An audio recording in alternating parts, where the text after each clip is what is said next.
Hey, all right, everyone. Welcome to episode number 30 of Heal Thyself. 30 episodes in the books, 30 episodes down, 30 episodes with your support. I do appreciate it. I say it every show because I truly do. Thank you for rating. Thank you for reviewing. Thank you for subscribing, giving us love, showing us love, supporting the vision, the cause, and empowering each other. I love you all. Now, check this out. I'm going to go into this knowledge bomb because I feel it is so important for everyone out there to start bringing in this practice to their life because it's life-changing. It changed my life, and it can change anyone's life so long as you start dedicating yourself. So we are going to go jump right into the knowledge bomb, and we're about to explode with this knowledge.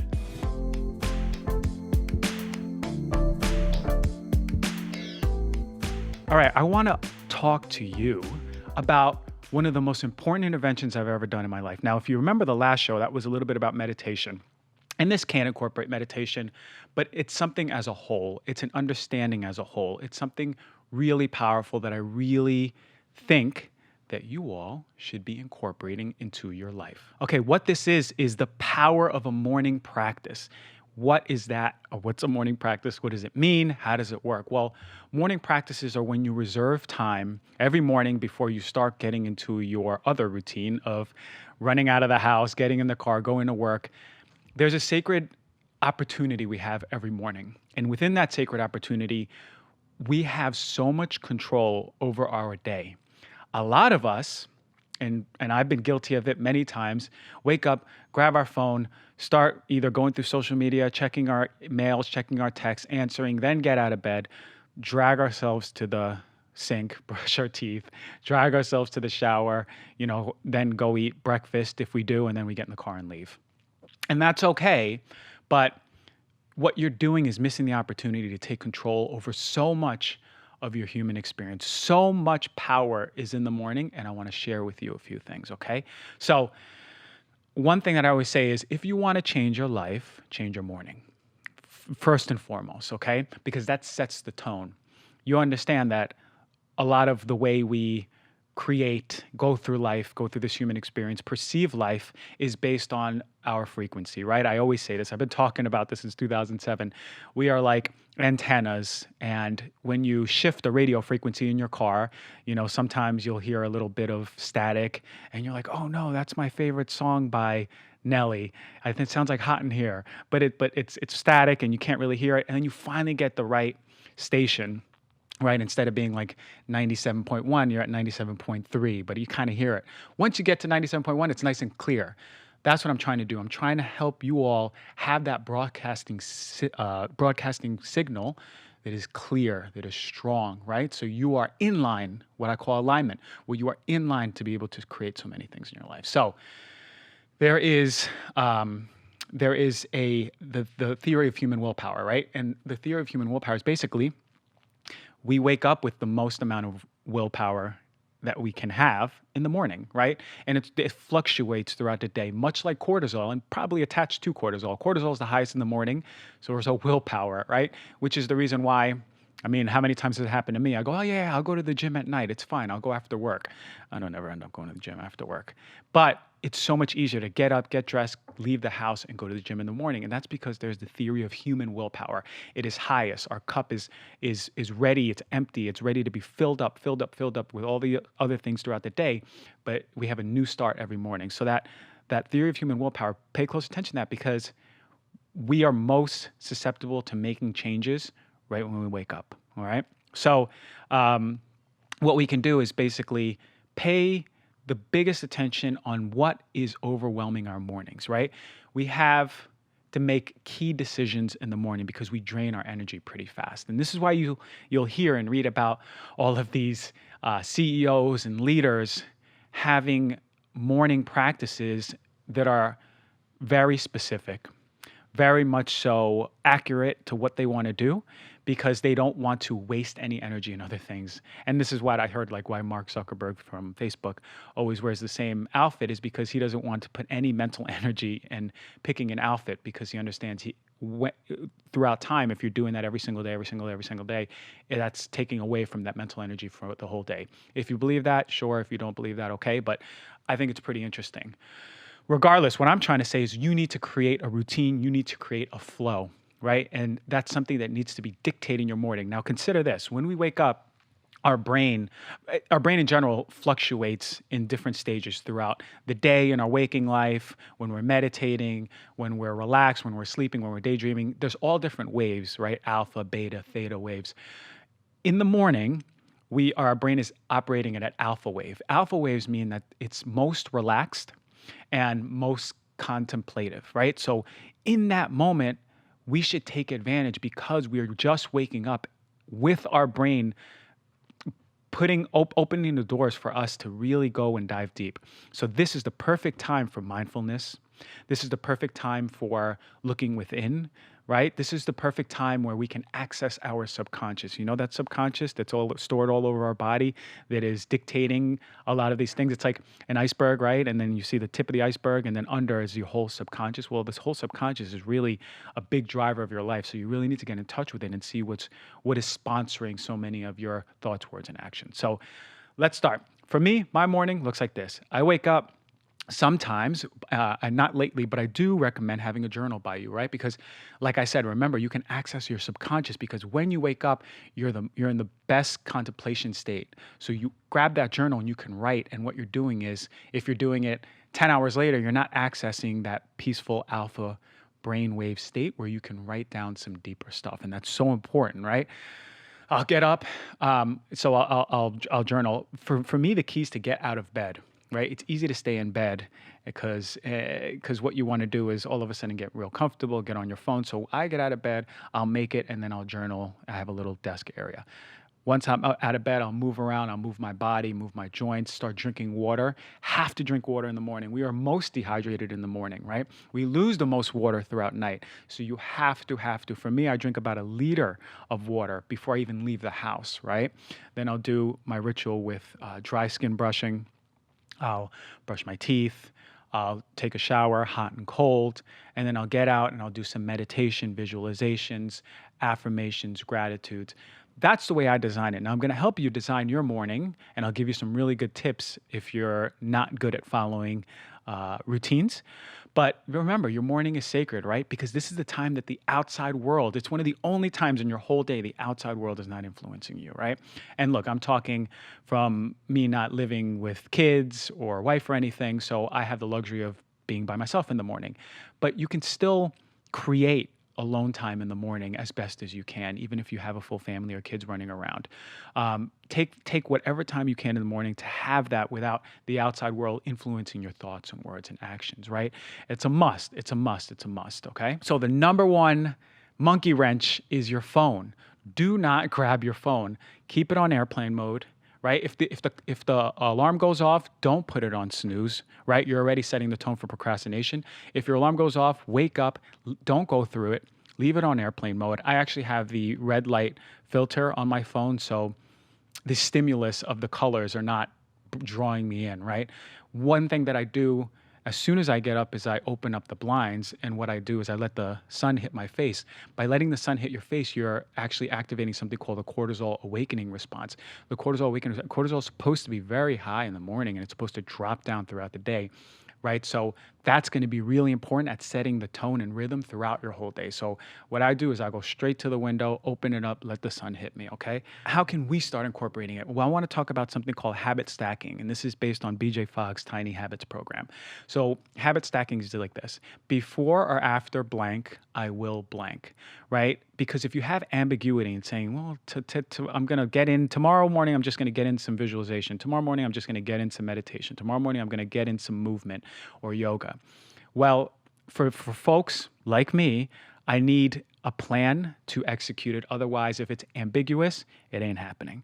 So it's nice because what this helps is establish simple rules for intervention, right? So you want to be very clear on what your morning rituals are and what you want to add, and so you can do them each day properly, right? You want to execute them. So make sure you pick a proper place when and where, because setting counts. You can't just say, tomorrow I'm going to do meditation at some point. Tomorrow morning I'm going to do visualization at some point.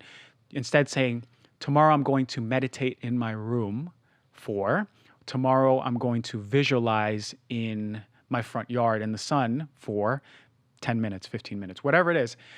But habit stacking is basically like this. there's things that you always do in the morning, whether or not you do your rituals, right? For me, I'm going to brush my teeth. For me, I'm going to shower, right? For me, I'm going to make my bed. Those are three things that I've always done for a very long time. So what you do is you stack your habits around those pillars of your mornings that you would do without rituals, right? So so I'll wake up, make my bed, one of the first things I do. But I know that I'm going to do the cortisol awakening response, right? Two things before I make my bed: cortisol awakening response and drink my water, drink a ton of water. Those two things are down, then I can go to, I stack those two habits on top of a pillar that I do. Then I know that I'm going to brush my teeth after making my bed. So let me add in a ritual over there. So I'll do a dry skin brushing, right? So already 3 rituals are done before I even brush my teeth. Then after I brush my teeth, I'll say whatever ritual. So I can say after I brush my teeth, I'll journal or something, right? So I'll do the journal, and then I'll get into the shower. And then after I shower, I'll do meditation visualization. So what you do is you see, I have personally those 3 pillars, and I've stacked 2, 3, 4, 5, 6 things around them. And then that makes my rituals much easier because I have fixed habits of which I can start working around, which is really nice. It reduces the friction in the morning, reduces mind energy, right? You remember I talked about wasting your energy. You do not want to be standing up in the middle of your room and going, man, what should I do now? No, it should be fixed so you know how to flow through your morning, okay? Because the body loves routine. It is so incredibly adaptive. We are made to adapt. It takes 66 days to create a habit, right? So 66 days, if you can do this for 66 days straight, get a whiteboard, write in 66 tick marks, or a calendar, and make sure you're checking off 66 days without fail. Do 66 days. I promise you that this will be part of your life the rest of your life. Start with 15 minutes. 15 minutes, that's all it takes. This morning I took 45 minutes, right? 45 minutes. I went in my front yard and I meditated, right? But consistency and accountability is so important for us, right? Remember, consider the monkey wrenches that I talked about. Your phone is a monkey wrench. You do not want that as part of your morning routine. Take an hour and don't even open your phone, because what that does, I promise you, is that sets the tone for how you check your phone throughout the day. Because the days that I don't check my phone in the morning are the days that I am not addicted and drawn to my phone like I am if I wake up and grab my phone. So remember, snoozing, that can perpetuate procrastination, right? Consider some easy interventions that you can make. Remember I said making your bed, right? Doing affirmations, doing gratitude. Those are easy things, right? They don't take much time. They don't take much brain energy. So ask yourself these few questions before you even start a routine. What does an ideal morning look like to you, right? How much time do you need to create that ideal morning? And what habits can you stack onto already existing activities? Remember, those are 3 important things. Remember, what does an ideal morning look like? How much time do you need for that ideal morning? And what habits can you stack around activities that you're already doing? If you ask yourself those 3 questions, I promise you, you will create a morning routine, which will be helpful for you. You'll create a morning routine, which will be opening and setting the tone for the whole day. I promise you. Remember what I said, the best quote: you want to change your life, you have to start changing your mornings. That is setting the tone for the rest of your life. Just do it. Do it for 66 days. Come back to me. Reach out to me. If you heard this and it resonated with you and you're going to start it, put it on Instagram. Show me. Show me a list of your morning routine and let me share that with the world to inspire others. This is beautiful stuff that we're doing here, empowering each other, and I really hope that helped. I can't stress it enough. If I was on a talk show and someone said, what is the one thing we need to do for our health? The number one thing, I would say me time. I've been saying this for years, me time. Always. And if it's not your morning, then do it at night if you don't have time in the morning, but me time, because it's this me time that can absolutely change your life. I love you all. This is why I give you this information, okay? This is why I want to share it, right? It's helped me. I'm positive it's going to help you. I have such a good product review to do today. It's so important. It's going to be really good. And then we have the most amazing special guest. I say it every week. You know I do, but she's amazing. So let's get right to it.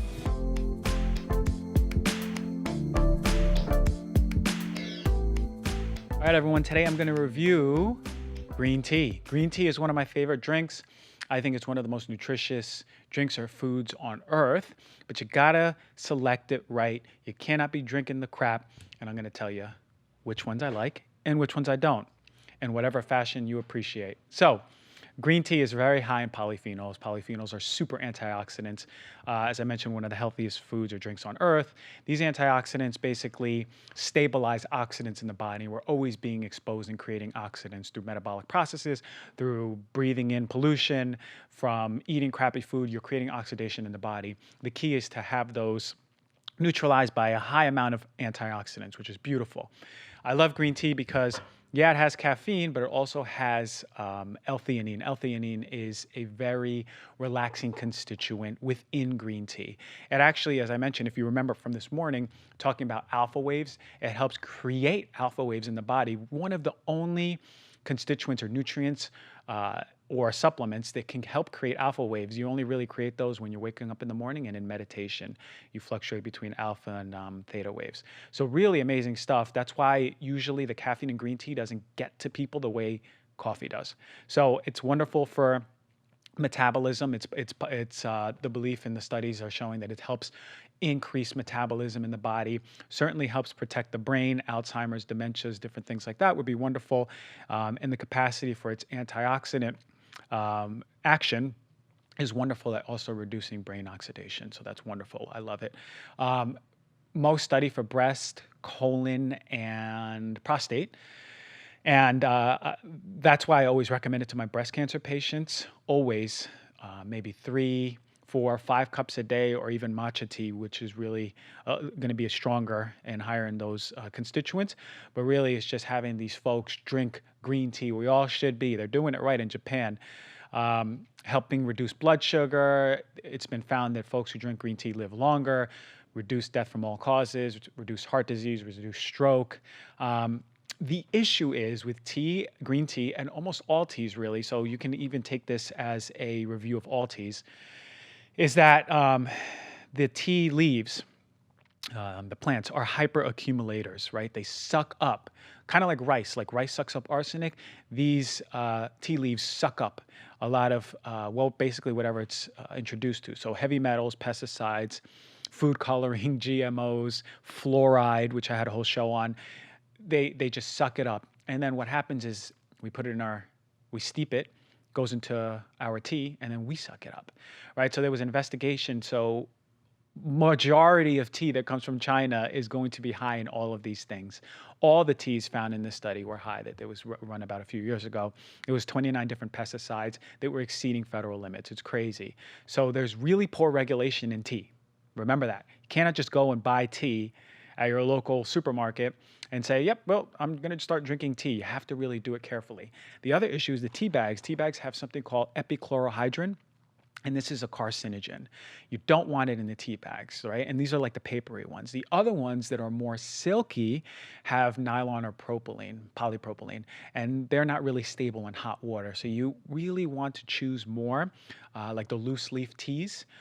They're going to be a better option. So before I get into these teas, I want you to remember some rules on how to buy tea.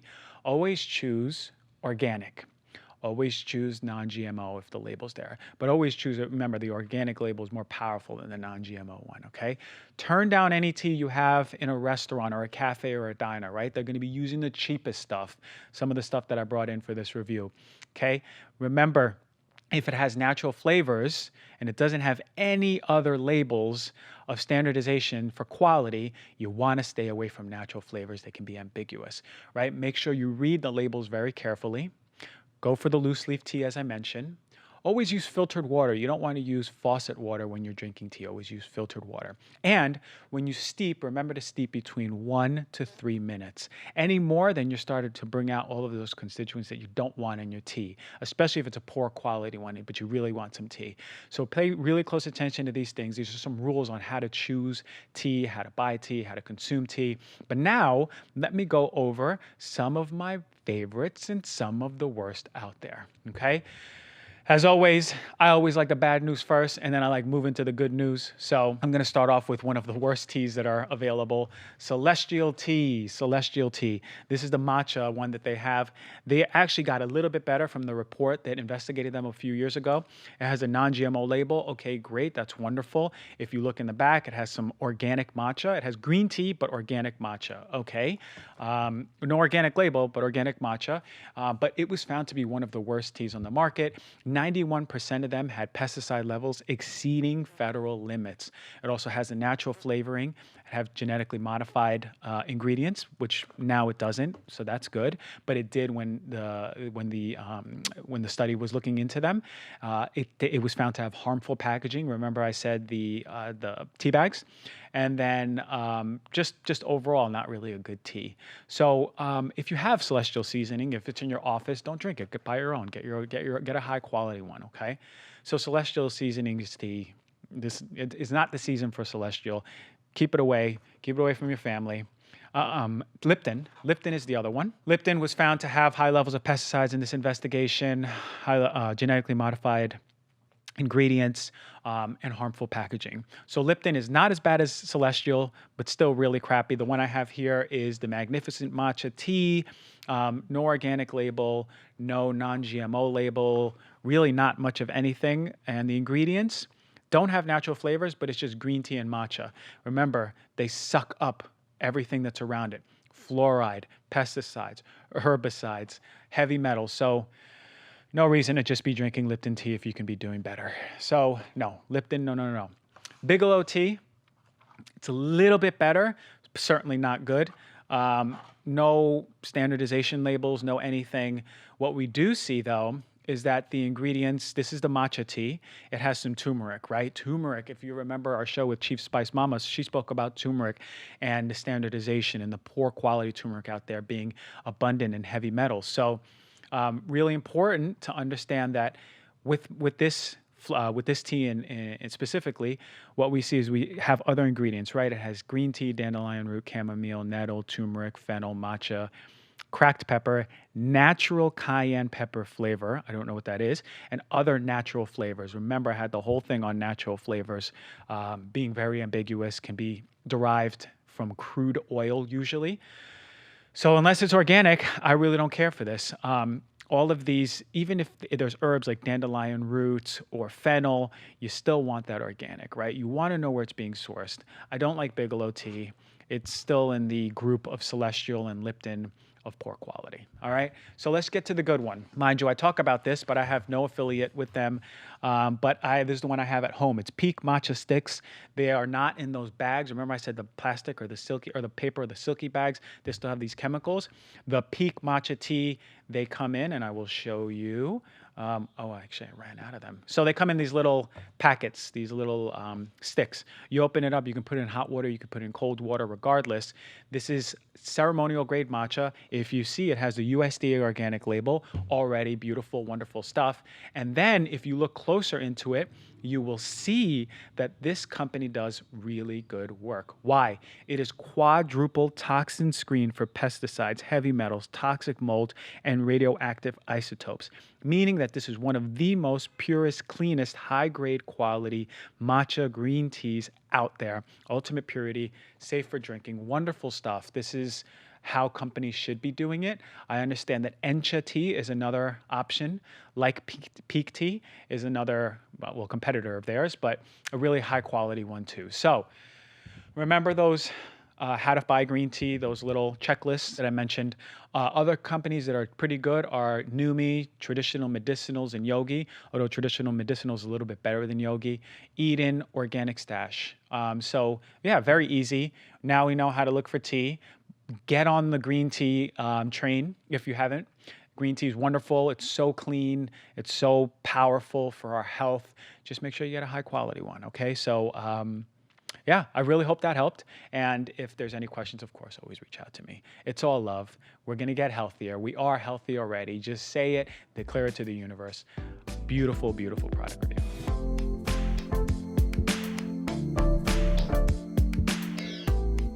Today's special guest is a very special one. she's a friend of mine, personal friend of mine. I've known her for quite a while already. Melissa Hanson is a plant-based health and wellness coach. She's changing the game. You go check out her Instagram and see how many people's lives she's changing. She has this Facebook group, which is incredible, and it's changing people's lives. We're going to go into it. But she's going to teach us so much right now how to get healthier, because if you look at her, she looks hella healthy anyway. So welcome to the show, Melissa. Thank you. Wow, I so appreciate that beautiful introduction. Yeah, right. You see, like, you just got to let it flow. You don't even think about you just think about what is special about the person and just let it out. I love it. So you are changing lives. And this is the type of people I bring in the show. People who are changing people's lives. How are you changing people's lives? One carrot at a time. Yeah, one carrot at a time. So you are implying that you are plant-based. Mm-hmm. You love plant-based. I love it. You live the life. I do. It's literally every single thing about you is that. 24/7. Okay. So when did you become plant-based? Okay, great question. So it's not an overnight process, and I try to emphasize that to people. Don't get down on yourself if you don't make this 100% overnight. Mm-hmm. It's baby steps. So for my husband and I, it was about 8 years ago. We saw some documentaries. You can't unsee those things. Oh, yeah. And for us, it was a no-brainer. And slowly but surely, we went in that direction. My skin got brighter, my midsection got smaller, my energy went through the roof, and I couldn't help but share it. Mm-hmm. And I'm so grateful for the platform of Instagram, because that's been the best way to help so many people make the transformation. Yeah. So that's wonderful. I mean, you've always been fit. So you mean to tell me you got more fit?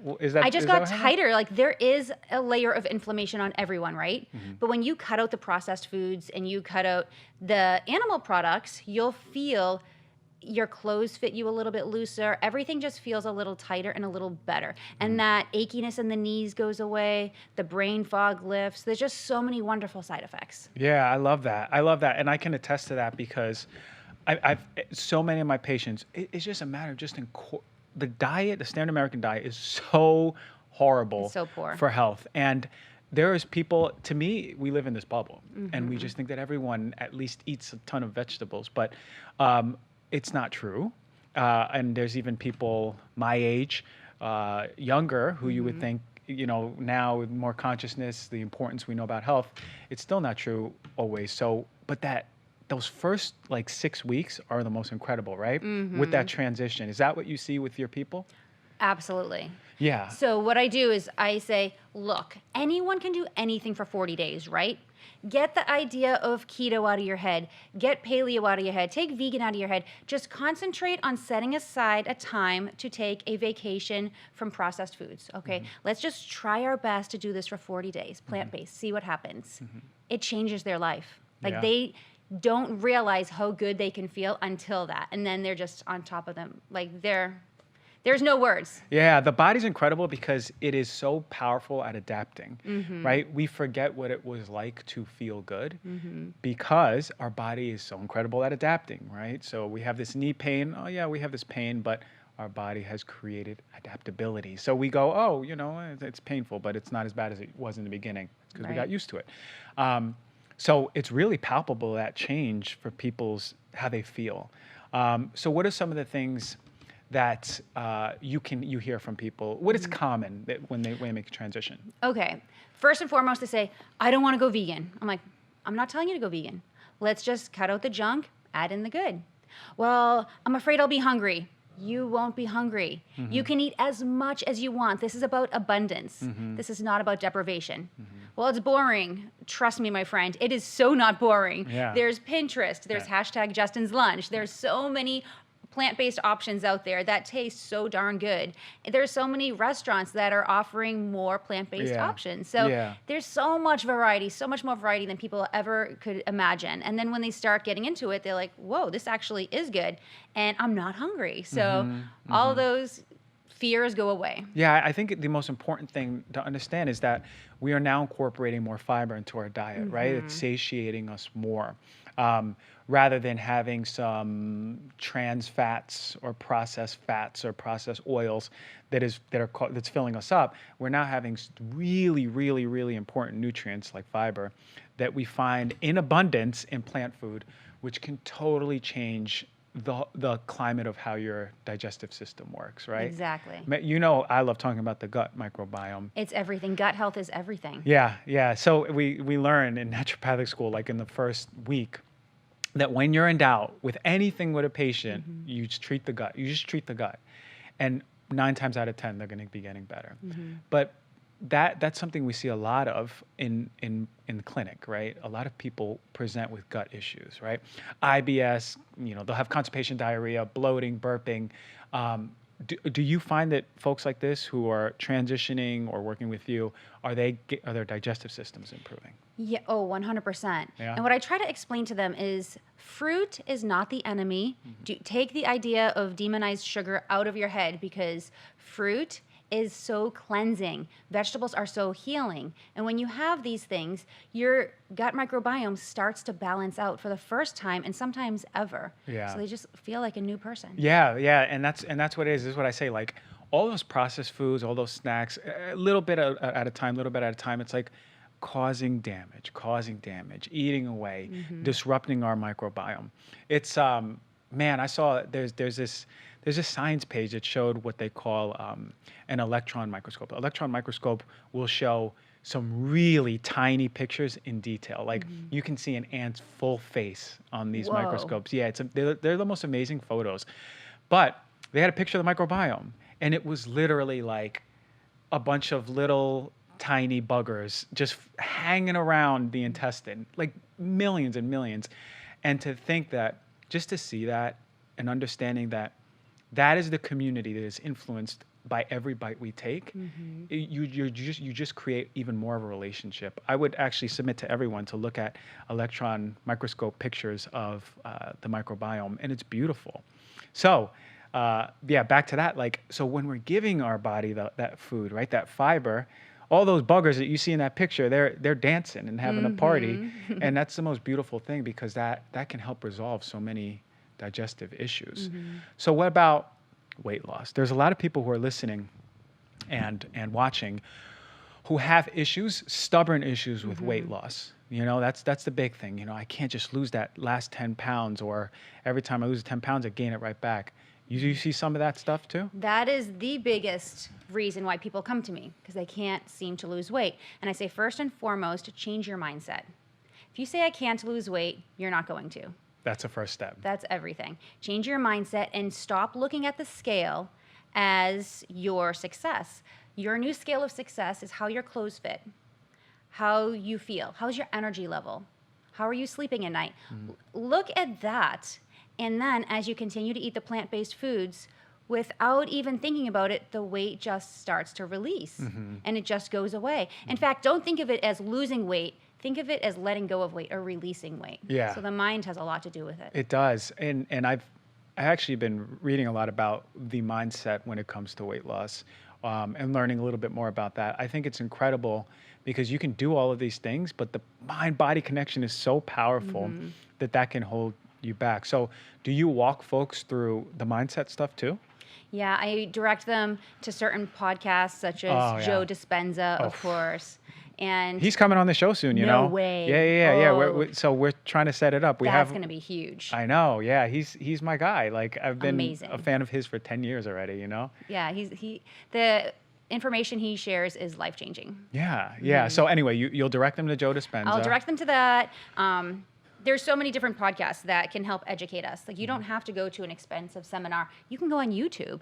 This information is priceless, and it's there at our fingertips. So I'll give them that, and then I will give them a plan. I will give them a 40-day plant-based plan, and when they stick to it, like I said, they come for weight loss, right?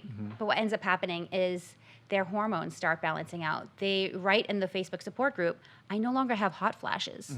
My acid reflux is gone. My IBS is not bothering me. My skin is clearing up. My arthritis in my fingers don't hurt. So they have all these wonderful side effects that they didn't even plan on. And then, and I dropped 20 pounds. Yeah. Oh yeah, by the way. Yeah, like, that's a side point. Yeah, and I can attest to that because I've been on that Facebook group and I've scrolled and I've read. You know, Sonia put me on it. She's connected, and I was like, whoa, these people are doing well. So, all the power to you for doing that. So A little bit about you. So you've been doing fitness for a while, right? You love that fitness aspect. I love that world. The world, right? The movement. So has it been a passion of yours? Yeah, it really always has. Right out of high school, I went to school for massage therapy, Yeah. and I've always been into stretching and beach workouts and health and wellness retreats and cooking classes. And, it's just, it's a healthy place. It's a happy, healthy place. It's a happy, healthy place. So how do you get some people to look? The nutrition aspect is a huge part of the pie. It's most of the part of the pie. But how do we also get those people to start creating a new routine for themselves working out? Routine is good. Workout So let's routine, talk yeah. about this. This is all about daily rituals. Baby steps. If we always do what we always did, we'll always get what we always had, right? We all know that saying, but it's true. We can't do the same exact thing every single day and expect for change. Yeah. We have to decide, okay, tomorrow I'm going to have lemon water first thing. And then I'm going to take 4 minutes out of my day and I'm going to stretch. Do that for 1 week. The next week we'll add new things to it. It's all about baby steps, but you have to start with hydrating, movement, and stocking your refrigerator with real food. Yeah, real food. Real food. So what does real food look like then? Real food is living food. Yeah. If it doesn't have an expiration date, it's already dead. Yeah.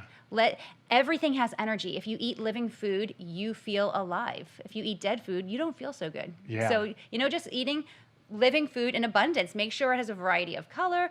Stock your fridge. Get rid of the junk. Put the good stuff in there so that there's not even temptation for the bad stuff. You know what we should do? We should do a challenge where people restock their fridge of living food and take a picture. I love it. And tag us. Yes. Right? And like that'll be a nice movement because I love looking at fridges with like rainbows of colors alive. I'll see beet stalks hanging out here, celery Love it. stalks hanging out here. But You're waiting for the lion to roar. yeah, I'm Like, just what? waiting. Yeah, it's beautiful to see because I know what it does. I know what that stuff does. So whether you're juicing it, smoothing it, cooking it, raw Just get food, it in. whatever, is just get it in, which is incredible. I've personally been a fan lately of beets, right? Like grounding foods like beets and potatoes, sweet potatoes, like that type of stuff has been really. You got to listen to your body too, right? Oh, totally. Yeah. So And also, look at what the healthiest people eat. The oldest people in the world, the strongest people in the world, that's what they're eating. Yeah. And if you talk to the athletes like Rich Roll, all the biggest athletes, they're saying beets, the nitric oxide in that. Oh yeah. right? Oh yeah. So the study is like about an hour to an hour and a half before a workout. It'll increase your blood flow. It'll open up with nitrous oxide, open up those blood vessels for athletic performance, which is incredible. We were just talking about athleticism and having more plant-based foods, and that Game Changers movies is coming out. By the time this publishes, then it'll be out already. But you all need to watch it. It's pretty incredible. So do you find that since you've been incorporating these type of foods, you athletically, right? Because you're moving all the time. Has it helped you? Have you noticed a difference? Speaking of game changers, it has been a major game changer for me. There was a time I did massage therapy for like 20 years. I'm actually 40, by the way. Oh. Yeah. Who knew? So- I didn't even know that. A lot of people are surprised by that because I don't look or act my age, but I don't feel my age. I truly, and I promise you, I feel better now at 40 than I did when I was 27. Now that's crazy because I promise. wow, I believe that. So what are some secrets then? Okay, so for years and years, I would have to take a nap between 3 and 4. Out cold, could like a coma nap, right? Yeah. And now that I'm plant-based, I have so much energy. So you said what were some of the changes? That's one of the biggest ones. Energy through the roof. I do try my best to get 8 hours of sleep a night, but if I don't, I still wake up the next morning at 7 a.m., bright-eyed and bushy-tailed. But that's because I'm eating living food with energy. Yeah, that's so true, and that's so powerful. Actually, I can attest to that. So you were just napping, and now you're not napping. Did you notice that was one of the first things? What were some of the first things when you incorporated you noticed? Okay, so skin started clearing up. That was Okay. huge because, like a lot of girls out there, I went on the pill to help clear up my skin. That didn't work. Went on all the evil drugs, including Accutane. So you took Accutane, Yeah, huh? Okay. and that's not good for you. Speaking No. about gut health, that's really bad for your gut health. Yeah. So what I can say is eating plant-based cleared up my skin. Yeah? And it keeps it glowing. And when we go somewhere and I'm like, ooh, I hope there wasn't dairy in that. Oh, I will know because I will have a breakout the next day. Yeah. Dairy is the devil. And I know nobody wants to hear that, but dairy causes inflammation. It causes breakouts in the Oh, it skin. certainly does. So I definitely stay far away from dairy and clear skin. So Yeah. You'll be happy to hear this. I'm going to meet with the Los Angeles Clippers and telling them about getting off dairy. Ooh, good. Yeah, because it's so antiquated to think that we need dairy athletically or just at all. But people don't even understand like the studies and the way they design these studies. So basically, the dairy industry is so brilliant that when they put up a study and say we need to have more dairy because it is healthy and nutrition rich, well, they compare it. The controls they can compare it to are crap, right? You can't advertise and emphasize crap when your control or what you compare it to is just a little bit crappier. Right. You see what I'm saying? Yes. Like, if you put it against like a nutrient-rich diet, it's going to fail every single time. This is something that the dietitians don't realize. This is something that the nutrition industry doesn't realize. But or physicians in general, this is the data that comes out, and we just don't understand how it's designed. What we do know is that, man, I had this whole dairy. Don't get me started on dairy. I know. I might just make this show about No, it's a hot dairy. topic. Yeah. And people like, not my cheese. Yeah. Take my eyes, but not my cheese. They the will cheese not is part. The thing is, dairy has an amazing ability, and you have a cow and you have a baby cow, and then you have the bond between the mom and the cow, right? The baby cow. And it's because it has these opioid receptors in its brain that when dairy is flooding their body, those receptors are having the bond and the connection and feel good, right? And then we have cheese, which is basically about 10 pounds of milk to make 1 pound of cheese. It's concentrated milk. You're getting a flush of those constituents that are activating those receptors in your brain. So yes, you can be addicted to cheese. There's a mechanism of why we're addicted to cheese, which is crazy. For some reason, I find that women are more addicted than men to cheese. It's so hard to part women with cheese. Like these patients, they're like, okay, but maybe can I have a little bit? I'm like, but are there good cheese options out there now? Well, there's cheese substitutes, of course. Yeah. Oh, Cheese substitute, that's what I meant. Oh, yeah. And you're so great about teaching people to look at the ingredients. Yeah. The less ingredients, the better. If it has 5,000 sure. ingredients, maybe avoid it. Yeah. And if you can make your own cheese, like your cheesy sauce, the one I make on my Instagram all the time, that's brilliant because there's no oil. Oh, yeah. Obviously, there's no hormones. It's nut based. There's nothing bad in there. It's just all good. Yeah. We went. It's the cheese that loves you back. Oh, I love cheese that loves me back. We went to this Italian place called Pura Vida, it's in West Hollywood, and it's all Italian food, but they use cheese, and I'm like, this is delicious. Like, I don't know how they made this pasta creamy, but it's delicious. We're gonna find out. Yeah. They should sponsor this show, actually, now that I think about it. But I love that. I love that you're bringing to light how to make transition. Like you've made a name for yourself making transitions for people. And that's what we need more of, because the problem with plant-based diets is that people fail them because they don't know how. Right. They don't know how to design things. They don't know where to start. They don't know where to start. And then they go blindly and they go, it didn't work for me. Right. So, and they eat processed food and they think that's plant-based. That's not plant-based. Oh, yeah. And that's another topic. You can eat vegan junk and still be sick. Sure. And there's a lot of these companies, like even these burgers, Impossible Burger, Beyond Burger, like, okay, once in a while when you go out, but really that's just processed vegan food. But people take these foods, they go to the freezer aisle and start calling it vegan food, which is why I use plant-based vegan, because I know what the heck is the base of your diet. So are you finding that now more people are transitioning easier or wanting to? Is there more interest? It's really good news. It's trending. And it helps the Game Changers and Forks Over Knives, Food Matters, What the Health, all of these wonderful documentaries. It's educating people. And they're like, maybe there's something to this. Yeah. And they're peeking over the corner and they're taking those baby steps. And then restaurants are like, whoa, this is the way it's going. We better start getting some plant-based options in here. So yeah, everywhere. it's awesome. You can even go to a steakhouse and have something that is not steak nowadays. But here in LA, we're blessed to have pure, dedicated plant-based restaurants. But I love it because it's leaking into athletics, right?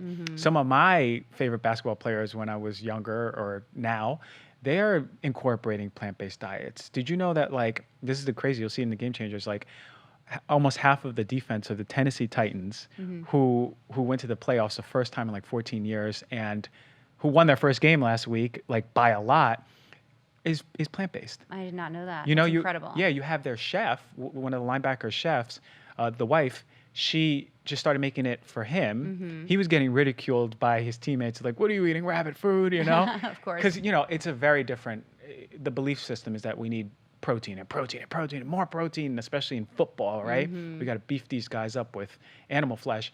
But the thing is that what he was doing, he started playing better, recovering. Recovery is a major thing. He started recovering better.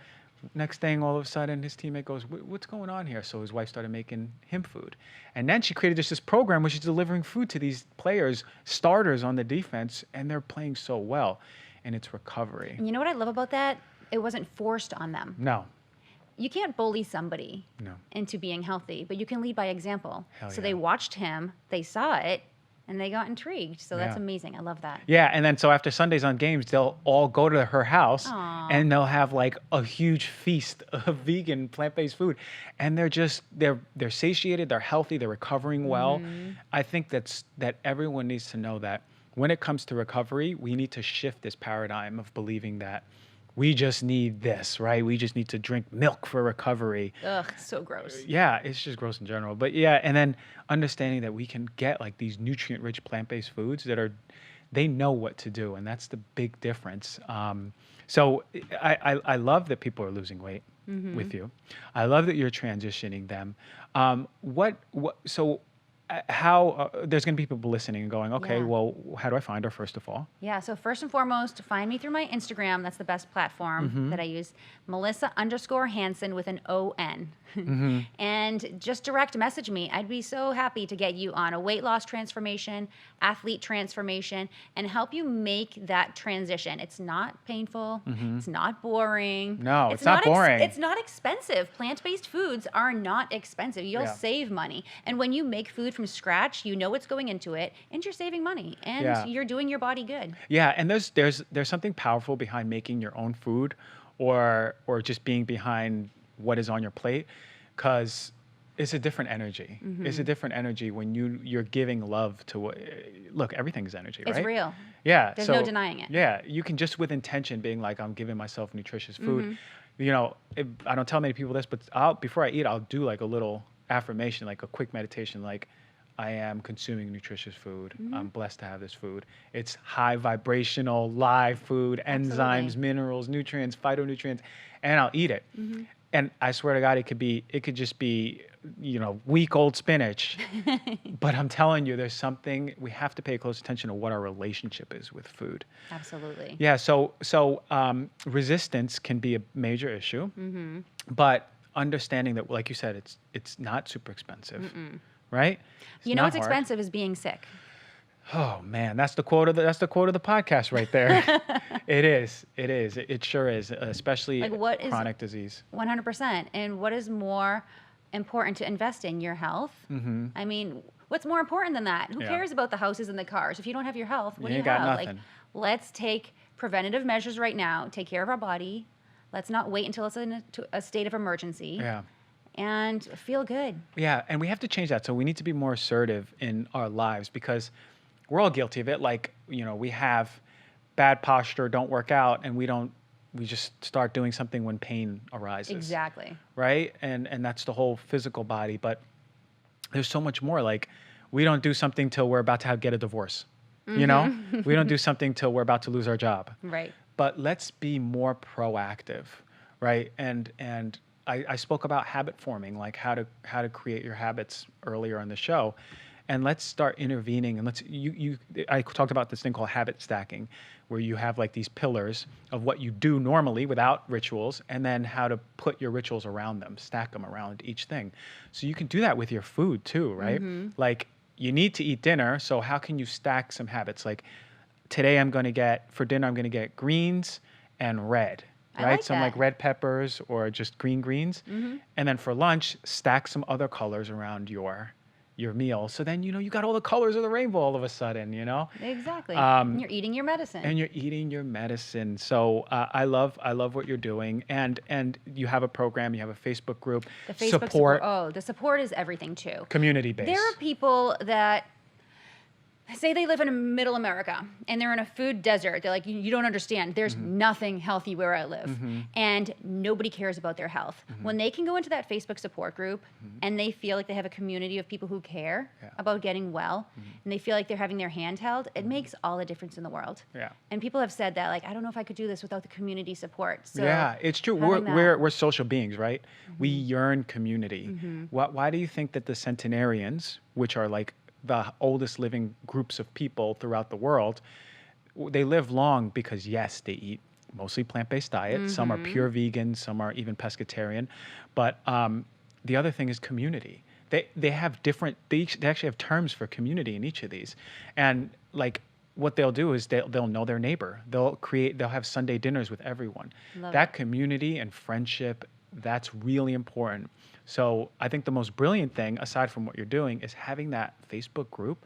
You know, like when I saw it, there was people talking to each other. They're showing pictures, talking about this. Like, that's inspiring for other people to be like, oh, they're going through what I'm going through too. Yeah. Like, everyone wants company. And you know what? It's not, we have from bikini competitors to people who need to lose well over 100 pounds. So it's broad spectrum, but they all have the same goal, and that's to feel better. Yeah, yeah. So everyone listening, it doesn't matter where you're at. Exactly. You can make that transition, and you could do it well, and you could do it cheap, and you can execute it like to the T. It's just, you know, how 30 days, 40 days? 40 days. 40 days. You can win your health back. Yeah, 40 and get days. onto the right road to health. You do the 40 days, you add in another, 26, 66 days, you got to have it for the rest of your life. That's beautiful. I love that. Right? Okay, so is there anything else that you wanted to talk about, or anything that else needs to come up for you? Projects you're doing, anything? That's a good question. Well, we need a book. You need a book, first of all.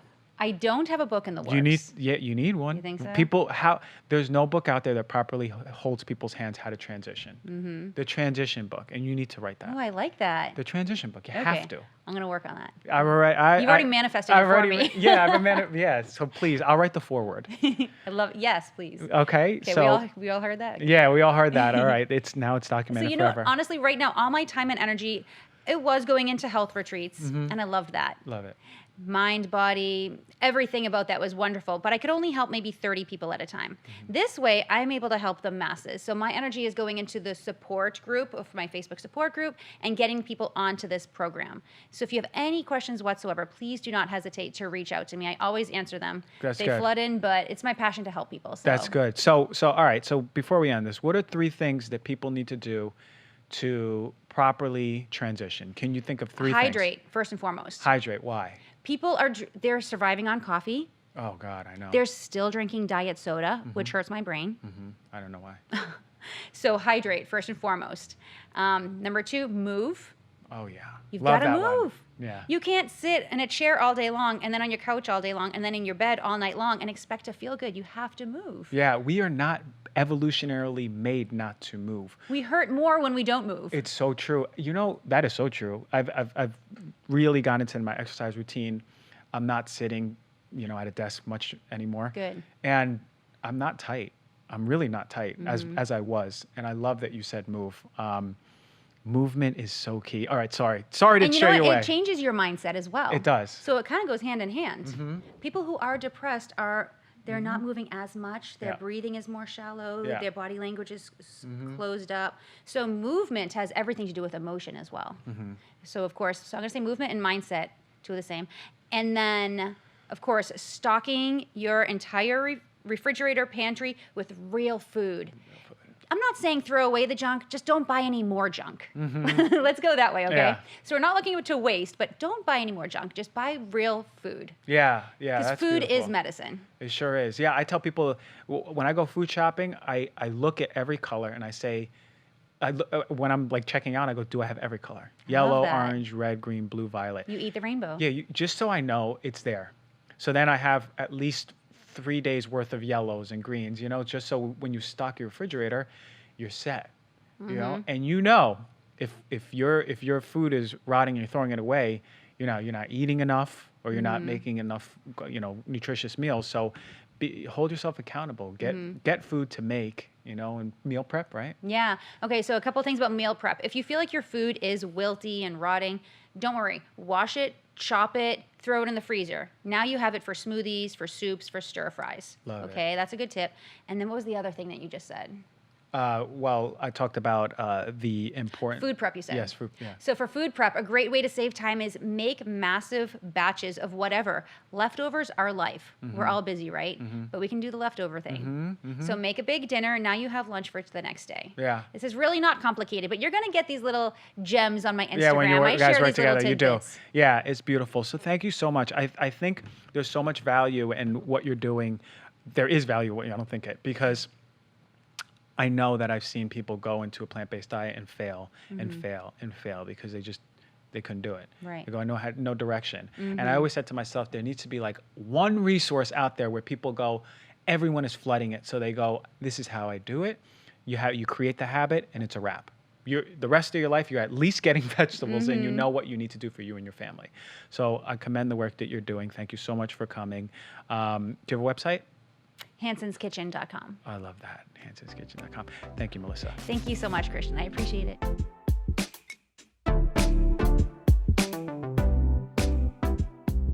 All right, man. Didn't I tell you she was going to be a wonderful guest? I knew it because I know how magical she is. I hope you all learned something. We know that sometimes it's hard to transition your diet, but now we have resources out there to teach us to hold our hand, right? And we can always do better with our diet. And we ain't never going to be perfect, but we can always do better. Start bringing in that clean food. Start having food in your refrigerator that's live, that's abundant in minerals and nutrients and antioxidants, okay? So I'm so happy you all came here. I'm so happy that you tune in, that you're rating, reviewing, subscribing, supporting your favorite podcast, because it's my favorite one. And I'll see you next week. Much love. Have a wonderful week.